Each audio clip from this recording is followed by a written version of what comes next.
जो गैंगस्टर हैं वो विदेश से भी पकड़ के लेके आने वाला पहला प्रदेश हरियाणा बन गया है। कोई भी आदमी बच नहीं रहा है। जिसने भी किसी तरह का क्राइम किया, क्राइम करते तुरंत हमारी पुलिस इतनी एक्टिव होती है कि वो विदेश में भी कहीं बैठा तो उसको भी वहां से भी खींच के लेके आ रही है। कॉलोनी काट के कॉलोनाइजर भाग जाता था, अब उसमें लोगों को पीने का पानी नहीं, बिजली का पोल नहीं, सीवर और बाकी चीजें गलियां तो आप भूल ही जाओ। उस गरीब का मकान गिरे नहीं और कोई नया उसको बनाने मत। पानीपत के पीडब्ल्यूडी रेस्ट हाउस में हरियाणा सरकार में शिक्षा मंत्री महिपाल ढांडा ने पत्रकार वार्ता को संबोधित किया। आपको बता दें कि प्रधानमंत्री के 12 साल के कार्यकाल को लेकर ही महिपाल ढांडा ने ये प्रेस कॉन्फ्रेंस बुलाई थी, जहां उन्होंने कई मुद्दों पर बातचीत की और अपनी ही सरकार की तारीफ की, जो कि लाजमी भी है। हालांकि आपको बता दें कि उन्होंने इस दौरान अवैध कॉलोनी को लेकर अधिकारियों को फटकार भी लगाई और साथ ही उन्होंने ये भी बोला कि पानीपत में अवैध कॉलोनी और अवैध गोदामों को पनपने नहीं दिया जाएगा। वहीं उन्होंने परिवहन विभाग को इलेक्ट्रिक बस में सफर करने वाले तमाम विद्यार्थियों को लेकर ये बात कही कि जब तक उन बच्चों के पास नहीं बनते तो उन्हें आइडेंटिटी कार्ड के जरिए फ्री सफर करवाया जाए। देखिए प्रेस वार्ता। ये नारा दिया गया था जब तीसरी बार सरकार बनी, और अभी मुख्यमंत्री जी ने पीछे हाल ही में कहा 5 लाख करोड़ का इन्वेस्टमेंट टारगेट करें कि इतना आना चाहिए। लेकिन पिछले कुछ टाइम से अभी फिर अचानक 2.5 महीने पहले स्थिति थी जो लॉ एंड ऑर्डर की, आज क्या हाल हो रहा है। लोग सवाल उठा रहे हैं, व्यापारी लोग, शहरी लोग, दहशत का माहौल है। मुख्यमंत्री ने 3 महीने पहले कहा था, जब ये आज तरह का माहौल था, कि हर एसएचओ को जिम्मेदार माना जाएगा, उसके एरिया में वारदात हुई। कितने एसएचओ के खिलाफ कार्रवाई? मैं एक निवेदन बात। दूसरी बात मैं यही कह रहा था कि जैसे लॉ एंड ऑर्डर की सिचुएशन, लोग अब सवाल उठा रहे हैं, विपक्ष के लोग, मुख्यमंत्री जी दिल्ली जाते हैं, पंजाब आदि पंजाब गए हैं, वो और नहीं, मतलब वो ये कह रहे हैं कि आप अपने प्रदेश पे ध्यान दो, अब जरूरी है, सरकार की प्रतिष्ठा गिर रही है। This is my question. देखिए,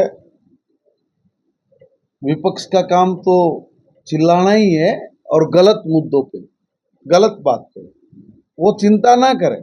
हरियाणा बिल्कुल एकदम अच्छे तरह से चल रहा है। ये पंजाब में जाने से दुखी क्यों है? कारण क्या है? कांग्रेस को क्यों पेट में मरोड़े हो रहे हैं? अगर हमारा मुख्यमंत्री पंजाब में जा रहा है तो क्यों उनको तकलीफ हो रही है? तो अगर कोई उनसे पूछे कि भाई जो तुम्हारे भी नेता है, मंत्री, वो क्यों इधर उधर जा रहे हैं भाई? अरे भाई चुनाव है, चुनावी स्टेट बनने जा रहा है, पंजाब में अब चुनाव है। यह हर दल का काम है कि वो अपनी जीत सुनिश्चित करने के लिए अपने कार्यक्रम बनाए, अपने कार्यक्रम चलाएं। हम किसी को कहते हैं क्या कि तुम लोग यहाँ क्यों जा रहे हैं, वहां क्यों जा रहे हैं? हमारे मुख्यमंत्री की लोकप्रियता है, लोग बुलाते हैं, तो जाने में बुराई क्या है? आप क्यों रोकना चाह रहे हो? आपको तकलीफ क्या है? हमारे मुख्यमंत्री जी अपने काम पर 24 घंटे फोकस करके रखते हैं। दूसरा ये कि आपने कहा लैंड ऑर्डर की बात है, मैं आपको ये बता रहा हूं कि आज अपराधी अपराध करने के 48 घंटे के अंदर ही हमारी इसी पुलिस ने उनको पकड़ के अंदर ठोका है। जहां पर उन पर कड़ी कार्रवाई होनी थी वो कड़ी कार्रवाई हो रही है। इतनी फास्ट गति से क्या कभी पहले किसी सरकार ने कार्रवाई करके दिखाई क्या? मैं अगर हर डिस्ट्रिक्ट का आपको उसका आंकड़ा निकलवा के अभी दे दूंगा, हर जगह पे जो कार्रवाई हुई है, जब भी किसी गलत आदमी ने कोई गलत करने का प्रयास किया या किया, उसके ऊपर इतनी फास्ट कार्रवाई शायद किसी स्टेट में नहीं होती होगी जितनी फास्ट कार्रवाई हरियाणा प्रदेश के अंदर माननीय मुख्यमंत्री जी के। देखिए मेरी बात सुनिए ना, जो गैंगस्टर हैं वो विदेश से भी पकड़ के लेके आने वाला पहला प्रदेश हरियाणा बन गया है। कोई भी आदमी बच नहीं रहा है। जिसने भी किसी तरह का क्राइम किया, क्राइम करते तुरंत हमारी पुलिस इतनी एक्टिव होती है कि वो विदेश में भी कहीं बैठा तो उसको भी वहां से भी खींच के लेके आ रही है। और देश में अगर वो कहीं छुपा बैठा तो कहा ना 48 से 72 घंटे के अंदर अंदर उस तक हमारी पुलिस पहुंच चुकी होती है, उसको सलाखों के पीछे लेके आती है। इतनी तेज गति से पुलिस जो काम कर रही है, विपक्ष उसके हौसले को गिराए नहीं। आप जरा उनके बारे में भी कहिए, जो अपनी जान जोखिम में डाल के ऐसे अपराधियों को तुरंत पकड़ के लेके आती है।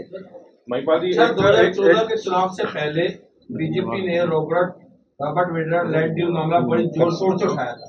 क्या हम माने कि इस बार आने वाले समय में सरकार गांधी परिवार पर कोई कार्रवाई करेगी? देखिए, सरकार ने जो मामले कोर्ट में गए हुए हैं, कोर्ट में विचाराधीन है, कोर्ट उस पर अपना संज्ञान ले रहा है। माननीय न्यायालय के जो केस उसमें गए हुए हैं उन पर माननीय न्यायालय अपनी कार्रवाई कर रहे हैं। उन पर जो दोष साबित हुए वो हम लोगों को कहते थे कि झूठ बोल रहे हैं, हमने ऐसा नहीं किया।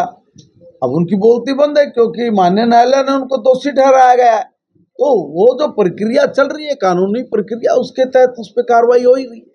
एक सवाल ये है कि हरियाणा में पानीपत में जो अवैध कॉलोनियां कट रही हैं, भोले वाले लोग, गरीब लोग जो मकान वाले लेते हैं, उसके बाद मकान बना देते हैं, पूरा जब लोन ले लिया इधर ले लिया, उसके बाद बुलडोजर पहुंच जाता है, उसका मलिया मेट कर देते हैं। आज तक भी हरियाणा में किसी भी प्रॉपर्टी डीलर के खिलाफ कोई भी मामला दर्ज नहीं हुआ। ये आपके संज्ञान में? मैं एक निवेदन कर रहा हूँ। मेरा निवेदन ये है कि जब मैं पहली बार एमएलए बना तो आप लोगों को भी पता है कि इन अवैध कॉलोनियों की क्या दुर्दशा थी। कॉलोनी काट के कॉलोनाइजर भाग जाता था। अब उसमें लोगों को पीने का पानी नहीं, बिजली का पोल नहीं, सीवर और बाकी चीजें, गलियां तो आप भूल ही जाओ। तो इतनी बुरी दुर्दशा इन लोगों की थी। तब हम लोगों ने तत्कालीन मुख्यमंत्री मनोहर जी को कहा कि सर ये लोग बिल्कुल नरक में जी रहे हैं, बस जिंदगी जी रहे हैं, टाइम किसी तरीके से काट रहे हैं। वहां पे बिना नाक पे रुमाल रखे आप गली क्रॉस नहीं कर सकते।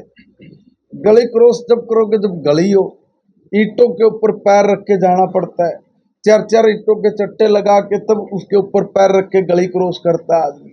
ऐसी बुरी दुर्दशा जो इन कॉलोनियों में हो रही थी, तब हमने पहली बार इस प्रदेश में कॉलोनियां वैध करनी शुरू की। इतनी 1000 कॉलोनियां जो अवैध रूप से इनके शासनों में काटी गई, चाहे वो चौटाला का शासन रहा हो, चाहे वो कांग्रेस का शासन रहा हो, उसमें जो दुनिया भर की ऐसी कॉलोनियां काट के फिर उनकी तरफ देखा ही नहीं किसी ने। और जब वो कॉलोनी के लोग जाते थे कि जी हमें पानी का ट्यूबवेल दे दो, हमारे लिए बड़ी समस्या है जी, हमारे वहाँ बिजली के पोल नहीं है तो वो दे दो। तो इसी रेस्ट हाउस में मैं दावे से कहता हूँ कि आदरणीय कथूरिया जी ने जरूर ये क्वेश्चन रेज भी किया होगा और उनका उत्तर भी मिला होगा। तो उन्होंने, चौटाला जी ने भी एक बार ये कहा था तुम पानी मांग रहे हो, मैं तो तुम्हारे वहाँ बुलडोजर भेज रहा हूँ।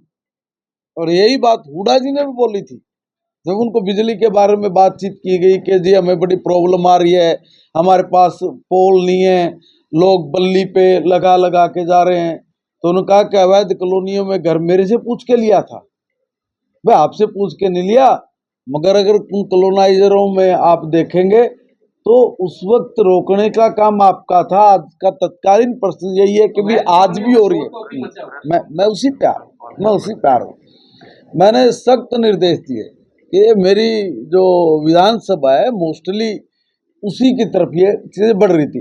हमने कहा कि जितनी कॉलोनियां हमने वैध की हैं, अब इसके अलावा अगर कोई कॉलोनी नहीं काटी जा रही है तो प्रशासन उसके खिलाफ एक्शन ले। और बहुत सारे ऐसे लोगों के खिलाफ हमारे विभाग ने उनके खिलाफ पर्चे भी दर्ज किए हैं, उनको नोटिस भी भेजे गए हैं। आप ये कह रहे हैं उनके खिलाफ कहाँ पर्चा दर्ज हुआ? जो लीगली बनता था उसके खिलाफ पर्चा भी दर्ज हुआ है। और 3 का ऑर्डर किया है सर। कल भी 3 का ऑर्डर किया है कि भाई इनको वो रोका जाए। मगर मैं यहाँ मीटिंगों में भी और विधानसभा में भी और स्वयं मैंने कैबिनेट में भी 2 बार ये बात कही कि देखिए साहब, हमें इसको पूर्ण रूप से प्रतिबंध करिए। जो ये काट के भाग जाते हैं ये बिल्कुल गलत है। अब उसमें फंस जाता है गरीब आदमी, जैसा आपने कहा। अब एक जगह एक आदमी आया, उसने कड़ी किला 2 किला उसका पड़ा होगा, उसमें उठा के ना उसने काट दी कॉलोनी और उसमें मैं फंस गया, गरीब आदमी हूं, मैं फंस गया, मैंने घर बना लिया। जब वो आदमी घर बना रहा है तब क्यों नहीं रोका गया? आज उसका घर बन गया, आज उसका बुलडोजर के लिए तोड़ कर काम कर दिया। मैंने बड़ी सख्ती के साथ ये कहा है, कैबिनेट में भी कहा। मैं देखो ये इतनी हौसले की बात बोल रहा, नहीं तो आदमी कोई बोलेगा नहीं ऐसे भी। मैंने मुख्यमंत्री जी से निवेदन किया कि मुख्यमंत्री जी, नई कोई भी कॉलोनी नहीं कटनी चाहिए, उन पर सख्ती के आदेश करो। और वो सख्ती के आदेश हो गए कि कोई नई कॉलोनी काटेगा। और मैं तो इस चीज पे भी अड़ा रहा क्योंकि मैं गरीब आदमी जी, एक बार मर पड़ के मैंने अपना घर बनाया है, अब मैं गिरा दोगे तो मैं तो मेरा तो मलिया मेट होगा। अगर रोकना तो उससे पहले रोकें, बनने के बाद किसी गरीब का घर ना तोड़ा जाए। मैं अभी पिछली मीटिंग में मैंने आप ये कहो ना, कॉलोनी गिरा देना, बुलडोजर, ये कोई इलाज थोड़ी नहीं, उठा के जेल में डालो आप। मैं एक पूरी बात सुनी, काटने वाले की एक मिनट, पूरी बात सुनी। उसी पे मैंने कहा कि जो गरीब आदमी है, देखिए अब उसका क्या दोष है, उसको तो आपने लपेटा लगा के ने बेचारे ने तो प्लाट दे दिया, अब उसने बना भी लिया, बनाने के बाद उसका क्यों घेर रहे हैं। मैंने यही कहा है, जो आप बोल रहे हो वही मेरा अर्थ है कि कटने ही क्यों देनी। और मैं यहाँ प्रशासन बैठा है, मैं अभी भी कह रहा हूं कि जितनी सख्ती हो सके उतनी ही सख्ती करिए, जिसके खिलाफ मुकदमा दर्ज करना करिए, मगर जिस गरीब का मकान बन गया अब उसको मत घेरिए। आप बनने क्यों दे रहे हो? पहले अगर बन गया तो मैं यही लड़ाई मेरी विधानसभा में भी रही है। आप अगर मेरी विधानसभा का कभी कोई स्पीच निकालेंगे तो मैं जरूर बोलता मिलाऊंगा इसमें। और मैं आज भी अपनी बात पे अड़िग हूं कि गरीब आदमी बहुत मुश्किल से अपना घर बनाता है, उसको तो जहां सस्ती जमीन मिलेगी बेचारा लेगा, बनाएगा ही। और जब बना लिया उसने, बनाने के बाद क्यों घेरना? आप बनने ही मत दीजिए ना। और जो कॉलोनाइजर बिना परमिशन के कॉलोनी काट रहा है उसके खिलाफ एक्शन ले। मैं आज भी इस बात पर अडिग हूं, मैं यहाँ पानीपत प्रशासन को भी बोल रहा हूं कि कोई भी अवैध कॉलोनी ना कटे। जो आपने डंडा चलाना चलाइए, और जिस गरीब आदमी ने मकान बना लिया उसका मत गिराइए, उसका दोष नहीं है, दोष है उस अधिकारी का या उस डिपार्टमेंट का जिसने समय रहते उस पर अंकुश नहीं लगाया, उस पर रोका नहीं। और मैं ये बात विधानसभा में भी बोलता हूं, मैंने कैबिनेट में भी बोली है, मैं यहाँ भी बोल रहा हूं, मैं फिर सख्ती के साथ कह रहा हूं, यहाँ हमारे अधिकारीगण बैठे हुए हैं, कॉलोनी नहीं कटे कोई भी, उस पर आप जो लीगली आपने एक्शन लेना आप लोग लीजिए। और कोई रोक रहा है क्या? किसी की सिफारिश आती है क्या? किसी ने कहा कि भाई आप ये जो अवैध कॉलोनी काट रहा है इसको काटने दो, इसको मत रोको? मगर हाँ, उन जैसे लोगों के फोन ये जरूर जाते होंगे, अगर देवेंद्र कथुरिया ने, अगर कुलवंत ने कोई मकान बना लिया बेचारे ने अपनी पूंजी जमा जोड़ के ने, आप उसको घेर कैसे रहे हो भाई? उस गरीब का मकान गिरे नहीं और कोई नया उसको इतने साल से बनाने मत। ऐसे आ रही है कि ये लोग जो है स्टूडेंट्स को बिठाने लेते हैं। दूसरी बात ये है कि इसका कोई क्या कोई इसका सुनिश्चित किया गया है कि स्टूडेंट्स का कोई पास बनेगा या फिर वो आई कार्ड पे ही यात्रा कर सकते? देखिए अभी फिलहाल तो उसको हमने कहा कि आप आई कार्ड पे ही ये अपनी यात्रा कर सकते हैं। अगर कहीं ऐसी कोई शिकायत आई है, परसों भी आई है, हाँ, वीडियो आई है, अगर कहीं कोई नोटिफिकेशन ही नहीं पहुंची हमारे पास, ये हमने ये बड़ा सवाल है।